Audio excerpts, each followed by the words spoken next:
Hey, what's up guys? Welcome back to TV Guitar Lovers.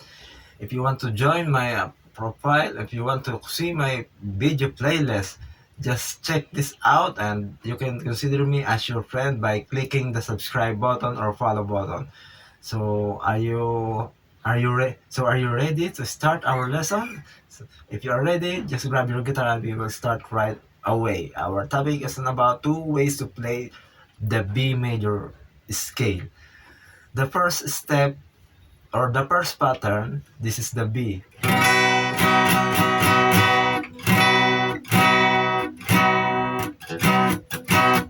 This is the bar chord B. Bar chord B also. But we now proceed to this shape.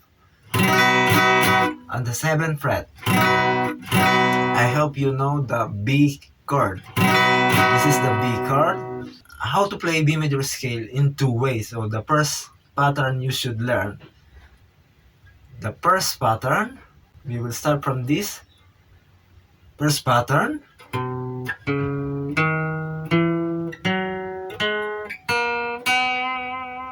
This is the first octave. And then the second pattern from this.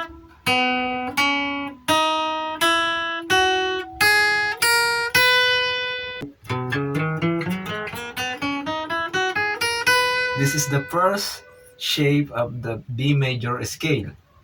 So I think this is easy for you. So if it's hard for you, so just try to learn this. So let's now proceed to the second shape or the second pattern. You can apply the B major scale.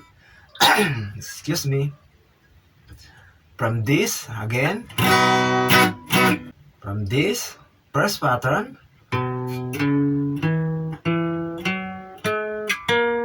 This is the first pattern. I repeat.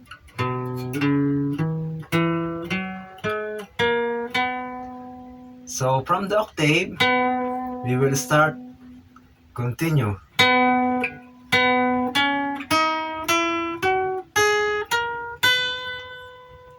I hope you are following. I'm gonna play for you.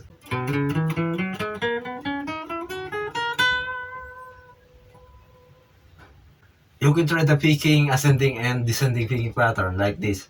Ascending, descending. You can do the same on this part.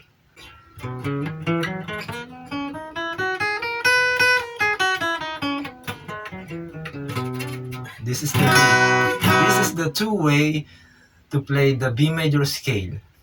So I hope this lesson helps you. If this lesson helps you, so let's try to subscribe or follow to this channel. Okay guys, thank you for watching and I hope you enjoy.